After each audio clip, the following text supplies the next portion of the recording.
दोस्तों, हम अपने जीवन में हमेशा अपने मन को लेकर परेशान रहते हैं। हम यह सोचते हैं कि हमारा मन भला शांत कैसे होगा।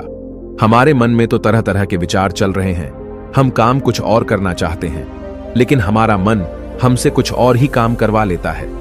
इससे पहले कि आप अपने मन को शांत करने का प्रयास करें, यह जानना जरूरी है कि मन का व्यवहार शांत होने वाला है ही नहीं। अगर मन शांत होने वाला हो सकता तो इस दुनिया में सभी के मन शांत हो गए होते और हर कोई अपना जीवन सुखी सुखी बिता रहा होता। फिर न तो कोई हंगामा होता और न ही किसी तरह की कोई तकलीफ। सभी का जीवन खुशी खुशी बीत रहा होता।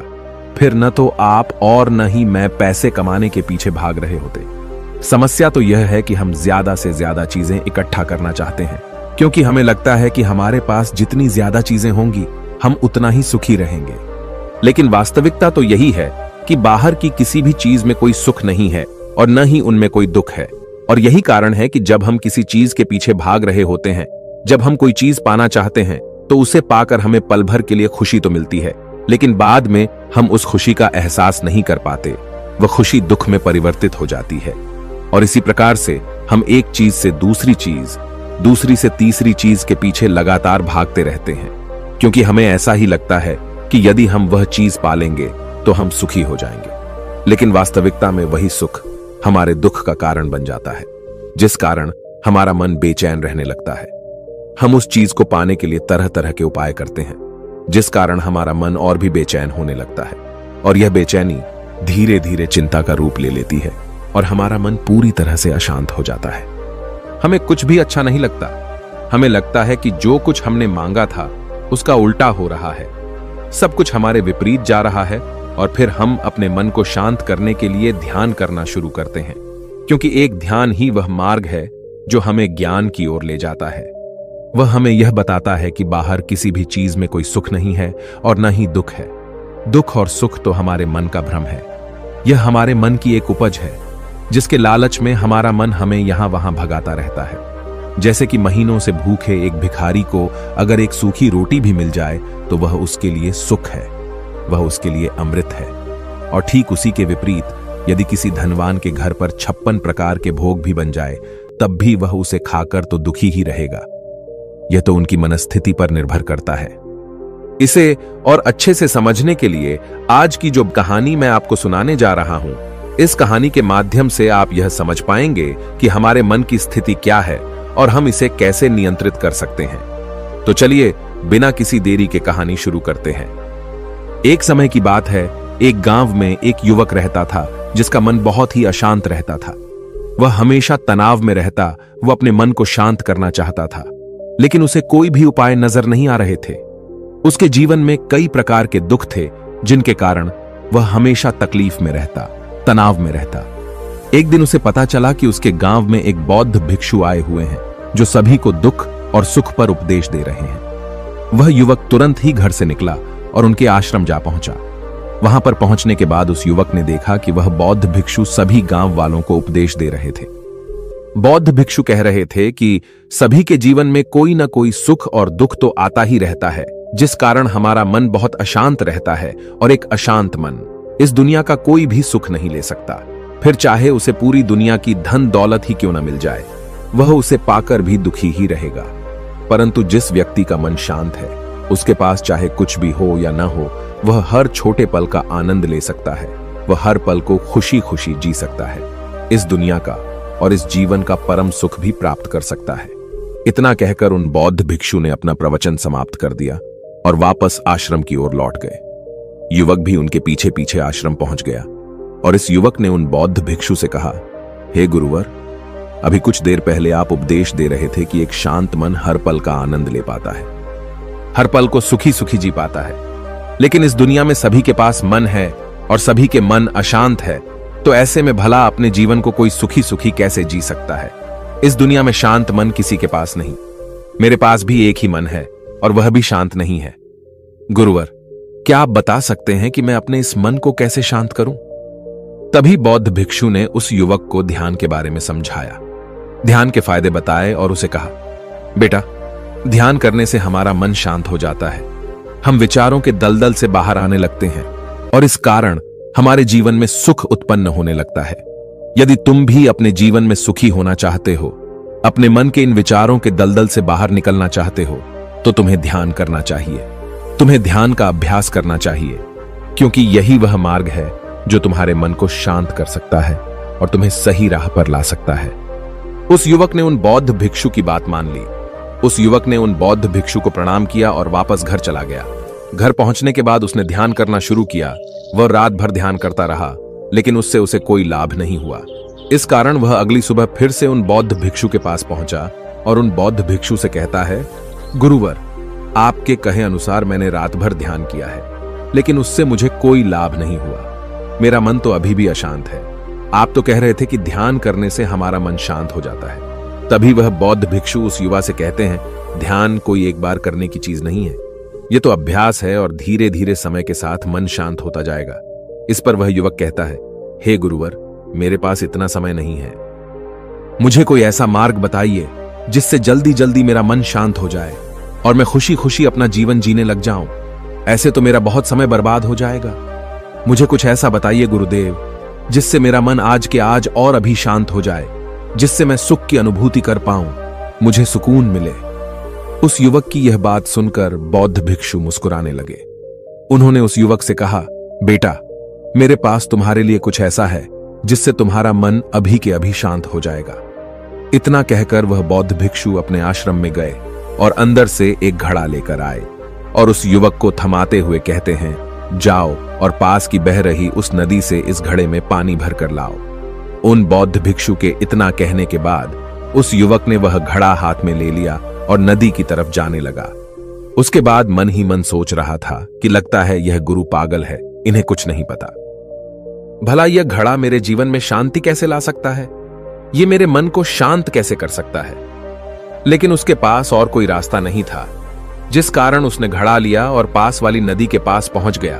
उसने उस नदी में से उस घड़े में पानी भरना शुरू किया, लेकिन जैसे ही उस व्यक्ति ने उस घड़े को नदी से बाहर निकाला तो उस युवक ने देखा कि उस घड़े के चारों ओर छोटे छोटे छेद हैं, जिससे पानी तेजी से बाहर की ओर निकल रहा था। उसने लगातार कई बार प्रयास किए, लेकिन काफी बार कोशिश करने के बाद भी वह उस घड़े को पूरा नहीं भर पाया और थक हार कर उन बौद्ध भिक्षु के पास वापस लौटा और क्रोधित होकर कहता है, गुरुवर, आपने यह कैसा घड़ा दिया है? इसके चारों तरफ तो छेद है। भला मैं इसमें पानी कैसे भरकर ला सकता हूं? जब भी मैं पानी भरता हूं, इस घड़े के छेदों से सारे पानी बाहर निकल जाते हैं। इस घड़े को मैं पूरा नहीं भर सकता। तभी वह बौद्ध भिक्षु उस युवक को शांत कराते हुए कहते हैं, बेटा, शांत हो जाओ। तुम्हें तुम्हारे प्रश्न का जवाब ही तो दे रहा हूं, और यदि तुम क्रोधित अवस्था में इस जवाब को सुनोगे तो इसे समझना तुम्हारे लिए मुश्किल हो जाएगा। इसलिए शांत हो जाओ और मेरी बात समझने का प्रयास करो। ये जो घड़ा मैंने तुम्हें दिया है, इसे अपना मन समझो, और मन केवल दो ही प्रकार से शांत हो सकता है। पहला यह कि तुम उसे लबालब पूरा भर दो और उसमें कुछ भी और आने जाने की जगह न बचे। क्या तुम इस घड़े को इस प्रकार भर सकते हो? इस पर वह युवक कहता है, हे गुरुवर, मैं इस घड़े को लबालब नहीं भर सकता, क्योंकि जब भी मैं इसमें पानी भरता हूं, सारा पानी तो छेद से बाहर निकल जाता है।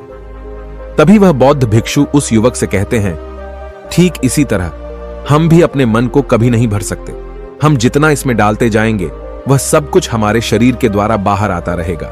फिर चाहे वह क्रोध हो, प्रेम हो या फिर दया, हम जो भी अपने अंदर आने देते हैं, वही हमारे अंदर से बाहर भी आता है। और इसीलिए मैंने तुम्हें छेदों वाला घड़ा दिया, क्योंकि यह हमारी मन के जैसा ही है। और जब हम इस मन को बस भरना चाहते हैं, तब तुम अपना समय बेकार कर रहे हो। क्या तुम्हें एक पल के लिए भी ये नहीं सोचा कि इसी प्रकार तो तुम अपने मन को भरने में भी लगे हुए हो? क्या इससे तुम्हारा समय बर्बाद नहीं हो रहा? क्या इससे तुम्हारा जीवन बर्बाद नहीं हो रहा? क्योंकि जिस भी चीज से तुम अपने मन को भरोगे, वह तो बाहर निकल ही जाएगी। उस युवक को अपनी गलती का एहसास हुआ। वह तुरंत उन बौद्ध भिक्षु के चरणों में गिर गया और उन बौद्ध भिक्षु से कहता है, गुरुवर, आपने सच कहा। मैंने कभी भी इसके बारे में नहीं सोचा कि मैं अपना जीवन अपने आप ही बर्बाद कर रहा था। ठीक है, मैं तो इस बात से अनजान था, लेकिन आज आपने मेरी आंखें खोल दी। परंतु गुरुवर, अगर यह मन को पूरी तरह भरने का पहला तरीका मन को शांत नहीं कर सकता, तो मन को शांत करने का दूसरा तरीका कौन सा है? गुरुवर, मुस्कुराते हुए उस आदमी से कहते हैं, दूसरा तरीका है कि अपने मन को पूरी तरह खाली कर दो। इस पर वह व्यक्ति कहता है, गुरुवर आप ही मुझे बताइए कि मैं अपने मन को खाली कैसे कर सकता हूं। तभी बौद्ध भिक्षु कहते हैं, बेटा यह तो बहुत ही सरल है, बाहर का कूड़ा अपने भीतर मत जाने दो, इस प्रकार तुम्हारा मन अपने आप ही खाली हो जाएगा। वह व्यक्ति कुछ देर सोच विचार करने के बाद बौद्ध भिक्षु से कहता है, हे गुरुदेव यह कैसे संभव है? जो भी हम देखते हैं सुनते हैं वह हमारे मन में ही तो जाता है, वह हमारे भीतर की ओर ही तो जाता है, फिर मैं उसे कैसे रोक सकता हूं? इस पर बौद्ध भिक्षु मुस्कुराने लगे और उस युवक से कहते हैं, बेटा मैं तुम्हें यही तो समझाने का प्रयास कर रहा हूं कि मन को केवल ध्यान से ही जीता जा सकता है और एक दिन ध्यान करने से कुछ नहीं होने वाला। हमें इसके लिए समय देना होगा, हमें इसके लिए धैर्य रखना होगा, इसका निरंतर अभ्यास करना होगा। आगे बौद्ध भिक्षु उस युवा से कहते हैं, बेटा क्या तुम्हें प्यास लगी है? युवक कहता है, हां गुरुवर मुझे बहुत जोरों की प्यास लगी है। इस पर उन बौद्ध भिक्षु ने उस युवक को पानी पिलाया और कहा, ये लो पानी पी लो, इससे तुम्हारी प्यास बुझ जाएगी। लेकिन मुझे एक बात बताओ, क्या आज पानी पी लेने से फिर तुम्हें कभी प्यास नहीं लगेगी? तुम कभी फिर मुझसे पानी नहीं मांगोगे? इस पर वह युवक कहता है, गुरुवर आप कैसी बातें कर रहे हैं? पानी तो हमारे जीवन का एक हिस्सा है, इसके बिना तो हम मर जाएंगे, और आप कह रहे हैं कि आज पानी पी लो और उसके बाद मैं कभी पानी न पीऊं। यह भला कैसे संभव है? प्यास तो हमें रोज आती है और हम रोज पानी पीते हैं, इसके बिना तो हम मर जाएंगे। तभी बौद्ध भिक्षु मुस्कुराते हुए उस युवक से कहते हैं, ठीक इसी प्रकार एक दिन के ध्यान से हमारा मन शांत नहीं हो सकता, उसे भी रोज भूख लगती है और उसे रोज रोज हमें आहार भी देना पड़ता है, उसे भी रोज पानी पीने की जरूरत पड़ती है, और ठीक उसी प्रकार हमें हर दिन ध्यान करने की भी जरूरत पड़ती है।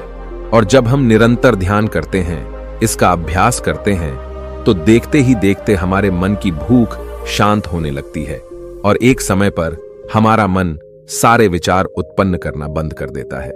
तब वह बाहर से कुछ भी ग्रहण नहीं कर पाता और जो कोई भी विचार हमारे भीतर है वह सारे विचार देखते ही देखते समाप्त हो जाते हैं और इसी प्रकार धीरे धीरे हमारा मन शांत होने लगता है। आगे वह बौद्ध भिक्षु उस युवक से कहते हैं, बेटा तुम ही तो कह रहे थे कि तुमने रात भर ध्यान किया है, लेकिन उसके बाद भी तुम्हारा मन शांत नहीं हो रहा। बेटा तुम चाहो तो 1 घंटे के लिए ध्यान कर सकते हो, चाहो तो पूरा दिन भर तुम ध्यान करो, लेकिन इसका लाभ भी तुम्हें उतना ही मिलेगा। अर्थात मान लो तुम 1 दिन के लिए ध्यान करते हो तो इससे तुम्हारे मन को भी शांति केवल कुछ समय के लिए ही मिलेगी। यह हो सकता है कि वह 1 घंटे के लिए शांत रहे या फिर केवल कुछ क्षणों के लिए, लेकिन वह शांत अवश्य होगा। लेकिन जैसे ही उसे फिर से भूख लगेगी वह फिर से अशांत हो जाएगा और फिर से यहां वहां भागने लगेगा और वह अपने विचारों की तलाश में आगे बढ़ेगा, क्योंकि उसे भी तो भूख लगी है, उसे भी तो खाना चाहिए, उसे भी तो पानी चाहिए। जैसे कि जब तुम्हें भूख लगती है तुम अशांत हो जाते हो, क्योंकि तुम्हें भोजन चाहिए, पानी चाहिए, ताकि तुम अपने पेट की भूख को मिटा सके और तुम्हें शांति मिले। इस पर वह युवक कहता है, आप सत्य कहते हैं, मैं ही गलत था, मेरी ही गलती है। मैं अपने मन को अवश्य शांत करके रहूंगा, फिर चाहे इसके लिए मुझे कितना भी समय क्यों न लग जाए, मैं भी उस सुख को प्राप्त करके ही रहूंगा। मैं इस खाली घड़े में पानी भरकर अपने जीवन को बर्बाद नहीं करना चाहता। मैं अपने मन को शांत करके ही रहूंगा, मैं अपने मन को पूरी तरह से खाली कर दूंगा। इतना कहकर उस युवक ने उन बौद्ध भिक्षुओं को प्रणाम किया और वापस अपने घर की ओर लौट गया। दोस्तों, हम लोगों के जीवन में भी कई प्रकार की समस्याएं हैं और हम उन समस्याओं का समाधान करना चाहते हैं, और अंत में हमें जो मार्ग मिलता है वह ध्यान है। हम ध्यान तो करना चाहते हैं, लेकिन हम उसके परिणाम को तुरंत पाना चाहते हैं। जब हम शुरू में ध्यान करते हैं तो हमें उसका कुछ भी लाभ नहीं मिलता और हमें लगता है कि यह व्यर्थ है, इससे हमें कोई भी फायदा नहीं होने वाला, क्योंकि हमें तो सब कुछ जल्दी जल्दी चाहिए। लेकिन वास्तविकता तो यही है कि ध्यान सब्र और समय मांगता है और साथ ही उसे शांति भी चाहिए। परंतु हम इतने अशांत हैं कि हमारे भीतर ये तीनों चीजें नहीं हैं। इसीलिए अपने भीतर धैर्य पैदा करें। जब आपके भीतर धैर्य पैदा होगा तभी आप सब्र, समय और शांति के महत्व को समझ पाएंगे, और फिर आपका समय चाहे कैसा भी क्यों न चल रहा हो, आप हर समय खुश रहना सीख जाएंगे। अगर आपका मन अशांत है तो यह किसी और के हाथों में नहीं है कि वह आपके मन को शांत कर सके। यह तो आपके हाथों में है कि आप अपने मन को किस प्रकार और कितनी देर तक के लिए शांत कर सकते हैं। दोस्तों, आपने आज के इस वीडियो से क्या सीखा वह मुझे आप कमेंट में बता सकते हैं। इसी के साथ में उम्मीद है कि आपको आज की वीडियो पसंद आई होगी, तो इस वीडियो को उस इंसान को शेयर करें और उसी के ठीक बाद चैनल को सब्सक्राइब करें। तो चलिए फिर मिलते हैं ऐसी एक और नई वीडियो में। तब तक के लिए अपना ख्याल रखें। धन्यवाद और नमो बुद्धाय।